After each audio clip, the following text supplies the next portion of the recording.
للکار کو گوشے تصور سے سنا ہے، صلاح الدین ایوبی کی ایمان افروز جدوجہد دیکھی ہے، محمود غزنوی کی سومنات کی فتح اور مغلیہ خاندان کے وقار و تمکن کے گہرے نفوذ کو چشمے تصور سے دیکھا ہے۔ جی ہاں جناب والا، ہم نے یقین کامل کے نتیجے میں زنجیریں ٹوٹتی دیکھی ہیں۔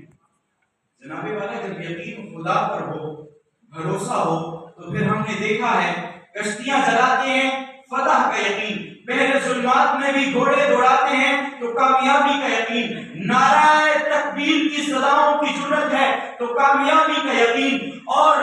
دشمن کی تلواروں تلے بھی کلمہ حق کہنے کی ہمت ہے تو نعرہ تکبیر 1965 میں شب خون مارنے والوں کے خلاف نعرہ تکبیر بلند کرنے کی ہمت ہے تو کامیابی کا یقین، وہ یقین جو مسلمانوں کے دلوں میں شعلے بھڑکا کر انہیں خطہ زمین کا حصہ دار بنا ڈالے اور نہ کو چلے چبا دے اپنے دشمن کو کہ تم جو دیکھو اگر تو تمہاری نگاہوں کی کرنوں سے سورج بھی جلنے لگے، تم چلو تو صحیح، تم بڑھو تو صحیح، ہم سفر ساتھیوں، بے خبر ساتھیوں، میری دھرتی کے منظر بدل جائیں گے، تم مسیحا ہو، تم رگے جان ہو، تم محمد علی، تم لیاقت علی، تم ہی قائد، تم ہی تو نگہبان ہو۔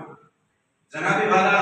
وہ یقین جو امام حسین نے کربلا میں دکھایا کہ ایک جانب 72 ہے اور دوسری جانب اتنا بڑا لشکر، لیکن کیا کہتے ہیں کہ بھلے تعداد میں کم ہیں مگر مقتل میں آئیں گے، بغاوت کرنے والوں کو کسی کا ڈر نہیں ہوگا، ہمیں انسان کی انسانیت کا باب لکھنا ہے، ہمارا خون بولے گا اگرچہ سر نہیں ہوگا، مورخ پھر نئی تاریخ کا پیغام لکھے گا،